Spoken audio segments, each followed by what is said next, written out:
Alors, shalom les amis, que le Seigneur vous bénisse. Aujourd'hui encore, nous continuons ce message que nous avons abordé l'autre fois sur l'utilité et l'importance de la parole de Dieu. Nous avons abordé un thème qui était « Ce peuple m'honore des lèvres, mais son cœur était éloigné, sont éloignés de moi ». Nous avons insisté sur l'importance de la parole de Dieu. Le Seigneur continue à insister sur l'importance de sa parole. Alors aujourd'hui, nous vous amenons encore un thème qui va encore continuer à nous édifier, à nous encourager encore de marcher selon la parole de Dieu et de consulter Dieu dans les Écritures, dans sa parole bien-aimée. Alors le thème d'aujourd'hui est tout simplement les chrétiens de Béret, un modèle pour les chrétiens et l'église d'aujourd'hui. Nous allons rapidement lire dans le livre de Actes. Nous serons dans le chapitre 17, le verset 10-11. Alors je vais lire rapidement, il est écrit: Aussitôt les frères firent partir de nuit Paul et Silas pour Béret.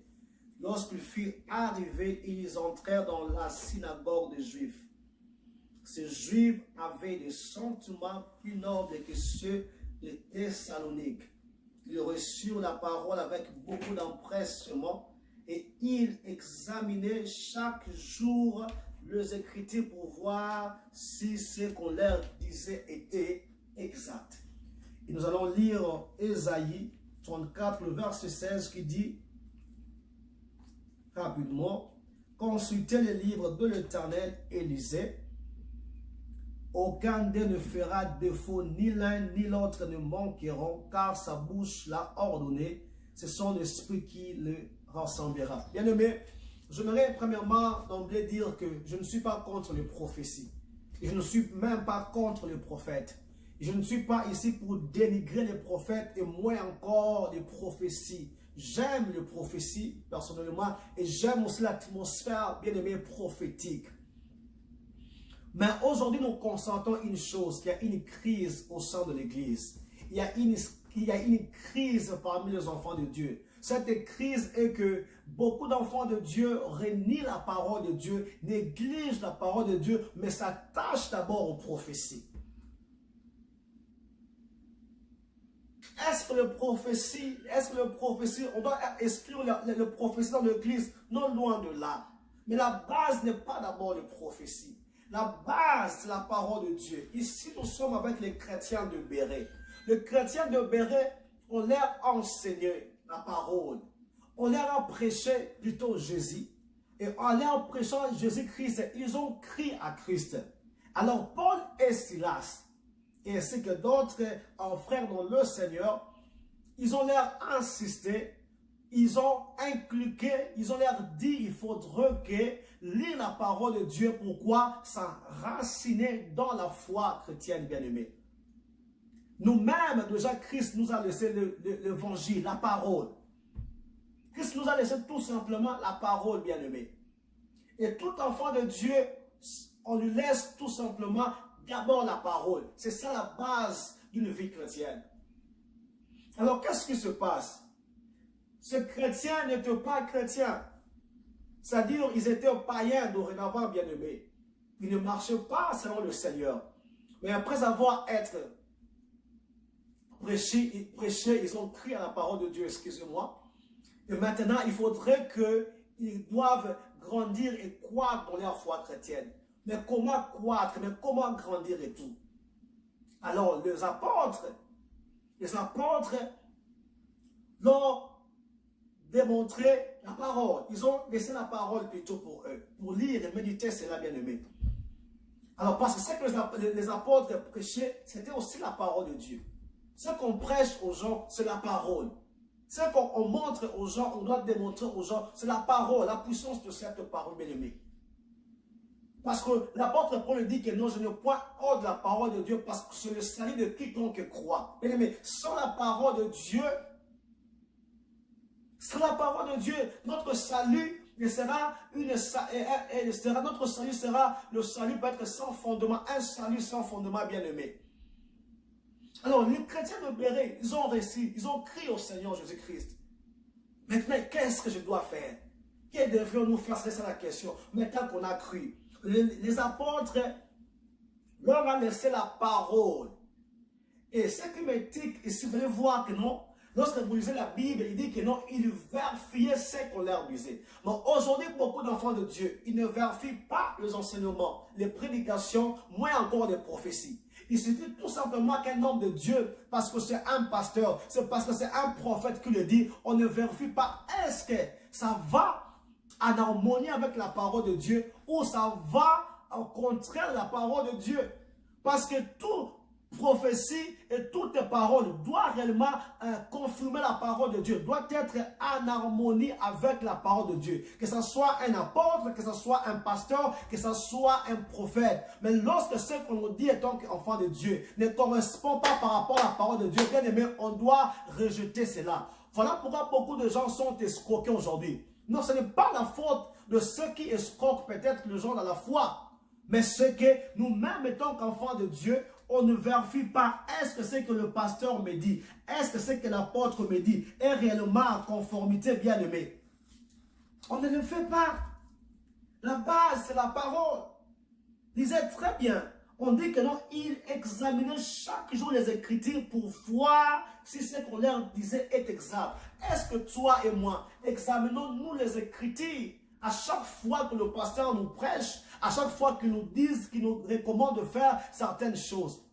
Est-ce qu'on examine nos Écritures, bien aimés?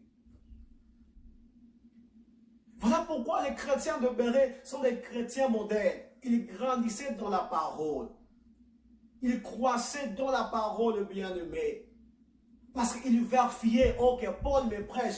Paul m'a dit ça, ça. Et maintenant, est-ce que ce que Paul me dit, il n'a pas changé, il n'a pas falsifié la parole de Dieu. Il vérifie, ok, ça va de même avec cette parole, on reçoit ce que tu dis. Mais beaucoup d'enfants de Dieu, beaucoup d'enfants, beaucoup de chrétiens aujourd'hui ne vérifient pas la parole. Il suffit tout simplement de dire Amen. Mais ils ne savent pas est-ce que cette parole est en conformité avec la parole de Dieu. Celui qui connaît la parole de Dieu, bien aimé, c'est un chrétien où il n'accepte pas n'importe quoi. Le chrétien qui connaît la parole de Dieu, ce n'est pas un chrétien qui dit Amen à n'importe quoi. Un chrétien qui connaît la parole de Dieu, qui lit la parole de Dieu, ne met pas sa foi sur toutes les paroles qui sortent de la bouche de quelqu'un, mais il vérifie réellement s'il est écrit ou si cette parole est réellement, c'est la volonté de Dieu. Voilà pourquoi aujourd'hui beaucoup de chrétiens courent derrière les églises, courent derrière le pasteur. Ils pensent que ce sont eux qui incarnent, je ne sais pas moi, la parole de Dieu, bien-aimé. Est-ce que tu vérifies, bien-aimé?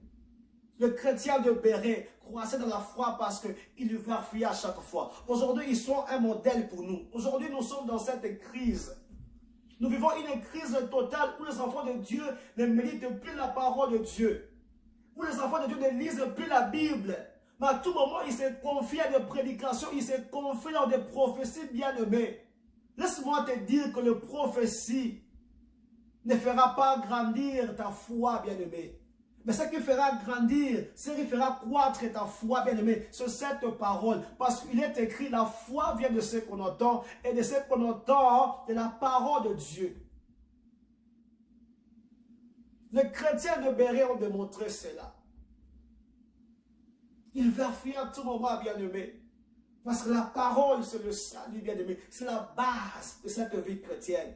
Si on veut vivre le miracle, on veut vivre le salut, on veut vivre une vie chrétienne épanouie, heureuse, bien-aimé, il est temps de consulter la parole de Dieu. Il est écrit dans sa parole qu'il veille sur sa parole, que Dieu veille sur sa parole pour l'accomplir. Il ne veille pas sur les paroles, mes paroles, mais il veille d'abord à sa parole. Et celui qui est fidèle à la parole de Dieu, bien-aimé, expérimente Dieu.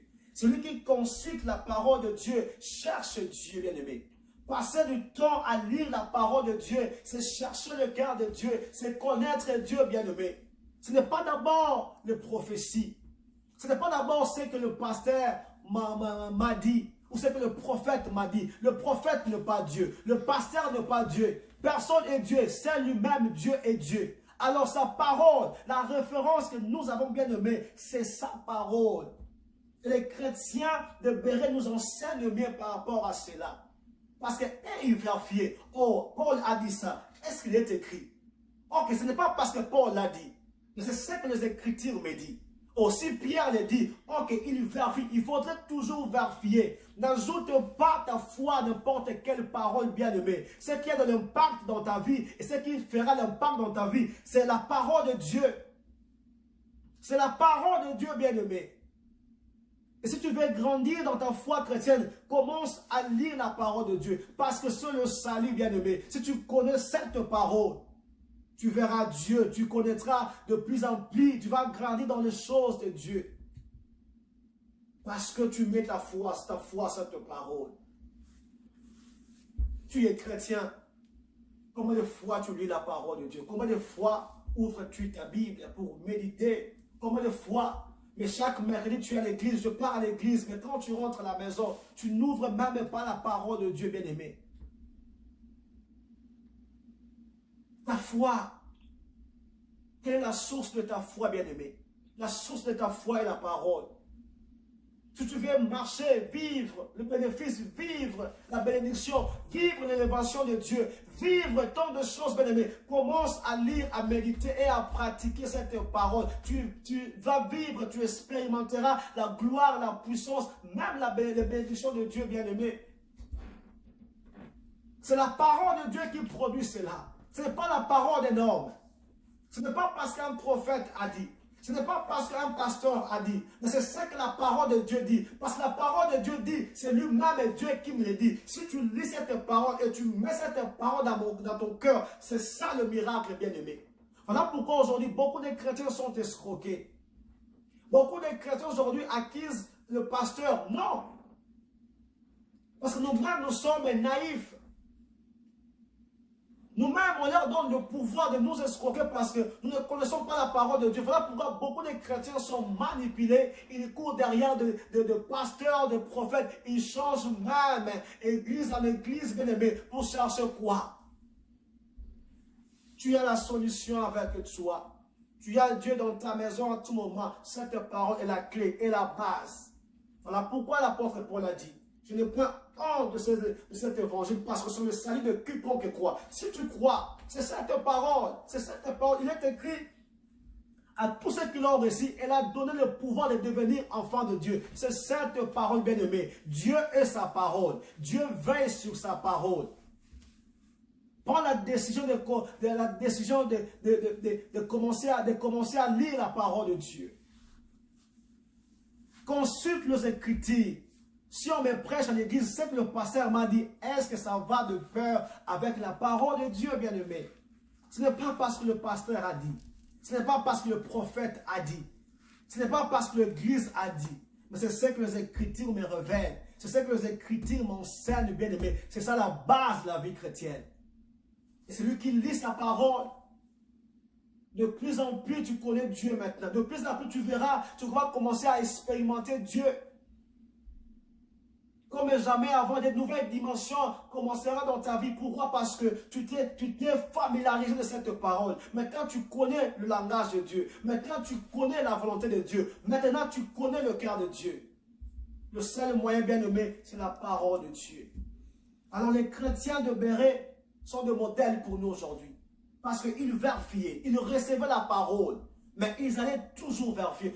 Est-ce que tu vérifies, bien-aimé, ce qu'on te prêche à l'église? Et c'est quand on te prêche à l'église, c'est l'inspiration du pasteur ou c'est la parole de Dieu que le pasteur est en train de t'enseigner, bien-aimé. Parce que cette parole doit toujours te rapprocher de Dieu. Si la parole de Dieu ne te rapproche pas de lui, c'est qu'il y a un problème. Cette parole ne peut jamais te rapprocher du monde. Cette parole a pour but de te rapprocher toujours de Dieu, bien-aimé. Et de plus en plus, tu écoutes cette parole. C'est sur base de ça que ta vie va commencer maintenant à changer et à être transformée. Car il est écrit dans sa parole dans Hébreux 4:12. Cette parole, elle est vivante, elle est efficace, bien-aimée. Elle est plus tranchante que quelconque couteau à deux tranchants, bien-aimé, capable de séparer âme et esprit. C'est cette parole, bien-aimée. Revenons à la parole. Il est temps que nous puissions revenir à la parole de Dieu. Oh, je ne déteste pas les prophéties. J'aime les prophéties, mais la base de toute prophétie doit être la parole de Dieu. Revenons, revenons. Cette Bible, c'est le livre le plus prophétique au monde bien-aimé. Ici, il y a la révélation de Dieu. Ici, il y a la connaissance de Dieu. Ici, il y a la vie. Ici, il y a le salut, bien-aimé, de quiconque croit cette parole, bien-aimé. Il y a tout. Tout ce que tu cherches. Il y a la solution dans la parole de Dieu. Tu veux les enfants, il y a la solution dans la Bible. Oh, tu veux le mariage, il y a la solution dans la Bible. Tout il y a ici comme la Bible a tout traité, bien-aimé. Il suffit tout simplement de s'engager. Commence maintenant à lire la parole de Dieu. Réduis le temps que tu penses, que tu passes à l'éternel.